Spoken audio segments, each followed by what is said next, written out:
Excellencies, distinguished delegates, the President of the Republic of Indonesia, ASEAN, China, Japan, and Republic of Korea leaders arrives at the venue. Please rise.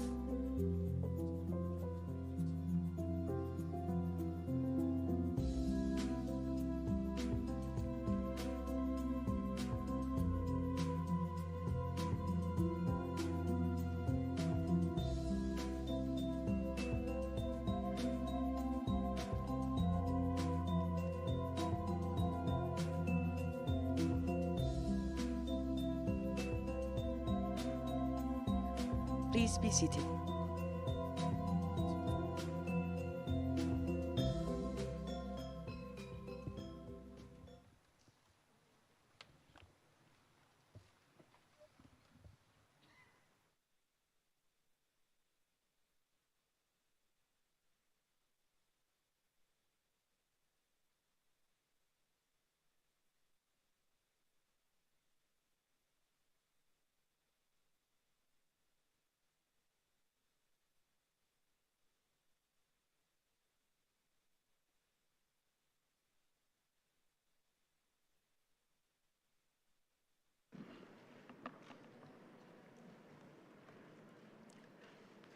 Di Baginda, Yang Mulia para pemimpin ASEAN-Plus 3,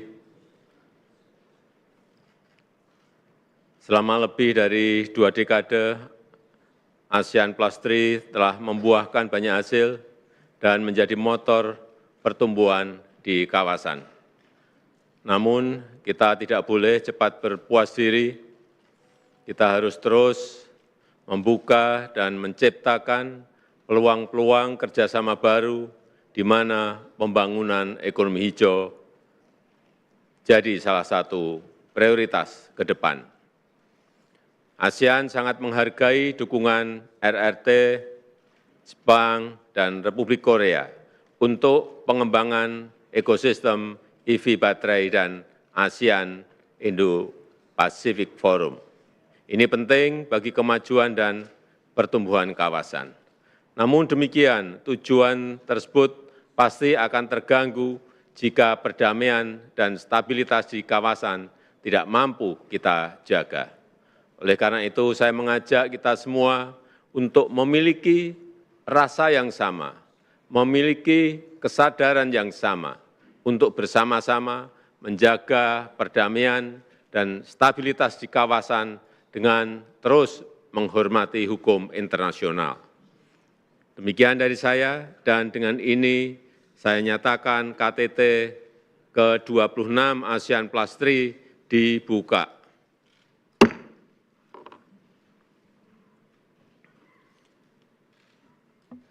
Selanjutnya saya mengundang Yang Mulia Yoon Suk Yeol, Presiden Republik Korea selaku Koordinator Plus 3 untuk menyampaikan pidato pembukaannya. Yang Mulia, saya persilahkan.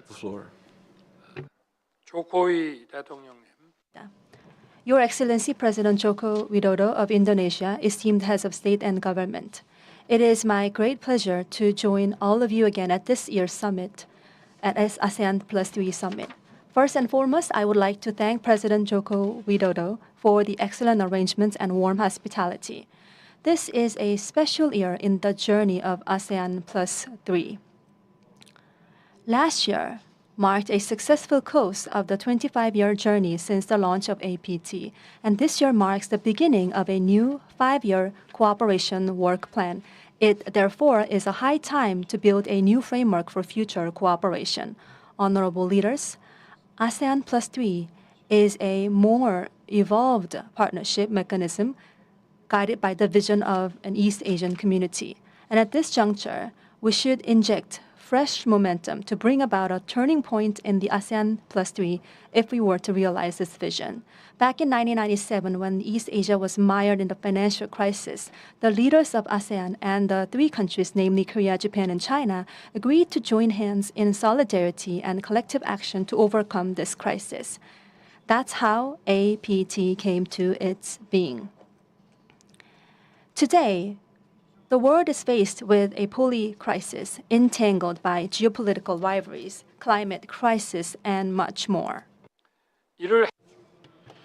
overcoming these challenges and contributing to ASEAN's development on its path to becoming the epicentrum of growth requires a renewed sense of determination. In particular, we must facilitate cooperation among South Korea, Japan, and China, which form the foundation for the development in ASEAN. As the chair of the 9th ROK Japan-China Summit, and as the country coordinator representing the three nations within ASEAN+3, the Republic of Korea is committed to playing an active role in these efforts.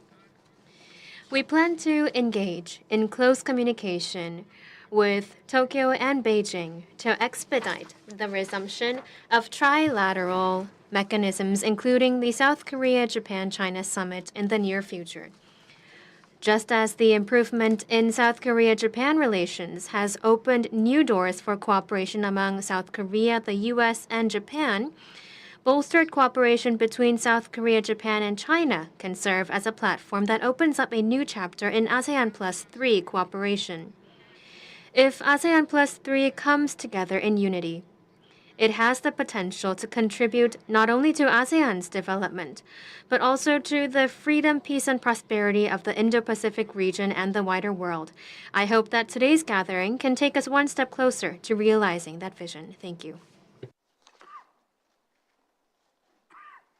Selanjutnya, saya mengundang Yang Mulia Fumio Kishida, Perdana Menteri Jepang, untuk menyampaikan pidato pembukaannya. Yang Mulia, dipersilahkan.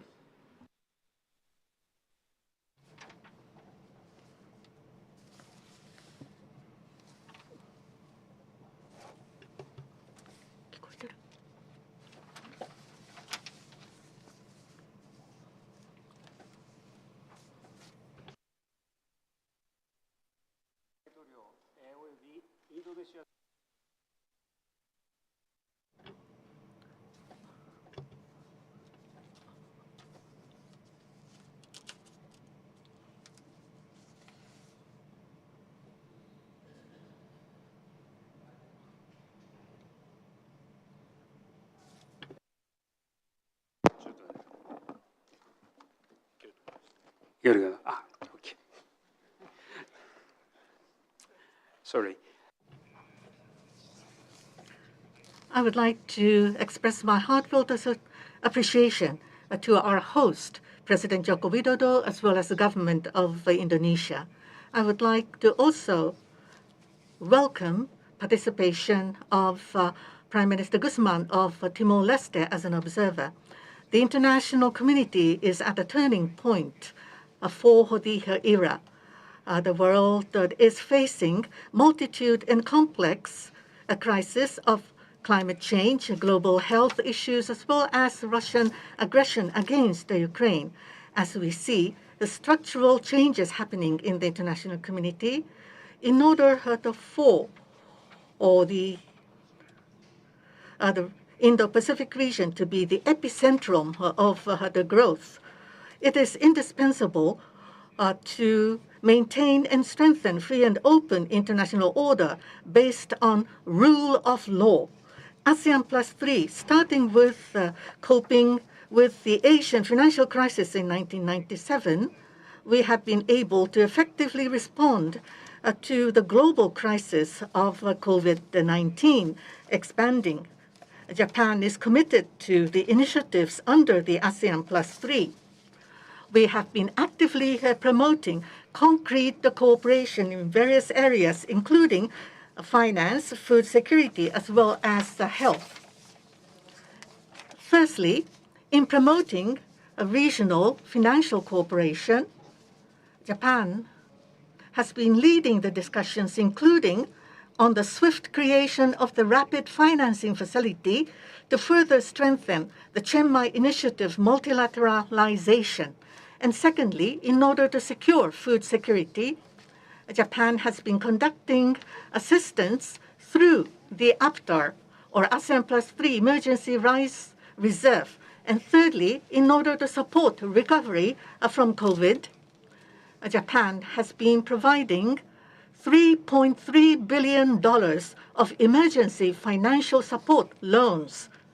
Japan has consistently supported the ASEAN centrality as well as unity and also mainstreaming of the AOIP, ASEAN Outlook on Indo-Pacific.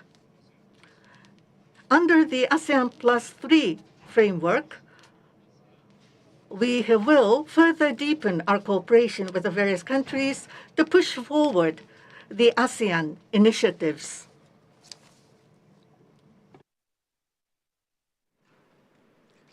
Terima kasih Yang Mulia. Selanjutnya saya mengundang Yang Mulia Premier Li Qiang, Perdana Menteri RRT untuk menyampaikan pidato pembukaannya. Dipersilahkan. Your Excellency President Joko Widodo, colleagues, it is a great pleasure for me to join friends old and new at the ASEAN-Plus 3 Summit. I wish to thank President Joko Widodo and the Indonesian government for the thoughtful arrangements made for this meeting. Since its inception over 2 decades ago, as a response to the Asian financial crisis, the APT cooperation framework has weathered the tests of the global financial crisis and the COVID-19 pandemic, and played an important role in driving regional progress and prosperity. We Chinese often say, just as a fence needs the support of 3 stakes, even an able fellow needs the help of 3 friends. The more difficult the situation, the greater the need for solidarity and collaboration. A review of the many multilateral cooperation mechanisms in the world would show that they are all essentially about creating and expanding networks of friends. In these networks, they are both next-door neighbors and partners further afield. Then comes the question, what principles should we go by as we make friends, choose partners, and live with neighbors in these mechanisms? As President Xi Jinping noted, one can find partners in both those who share the same ideals and those who choose common ground over differences. In our engagement and interaction, a key principle is to seek common ground while reserving and resolving differences. To seek common ground, we must first acknowledge our commonalities. For APT countries and indeed all countries in Asia, there are so many things we share in common. Well, first, we share a common home. We are connected by shared mountains and rivers, bound by similar cultures and traditions. These underlying commonalities are the reason behind our time-honored history of friendly ties. In this common home, we all gain from its peace and prosperity and suffer in the event of upheavals and chaos. Well, second, we share common interests. We all played our part in creating the Asian miracle of economic growth. In the past 10 years, the combined GDP of APT countries as a share of the global economy increased from 24.7% to 27.6%. We are each other's important economic and trade partners, and our industrial and supply chains are deeply integrated. If we can continue to enhance openness and cooperation, we will surely forge an epicentrum of global growth. The third, we share common opportunities. We are each other's opportunities and can inject strong impetus into global development. The Chinese economy is now on track to realize the annual growth target of around 5%. More importantly, China is advancing high-quality development and Chinese modernization on all fronts. The Chinese economy enjoys bright prospects and will continue to generate fresh and greater opportunities for the region and the rest of the world. While we remain steadfast in seeking common ground based on the commonalities, we shall have nothing to fear about the differences, and we will be able to find the right way to resolve them.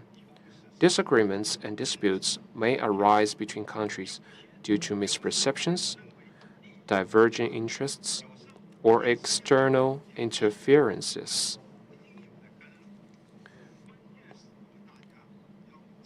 Whatever the cause, it is vital to face the issues squarely, remove misunderstandings, and keep the differences in check.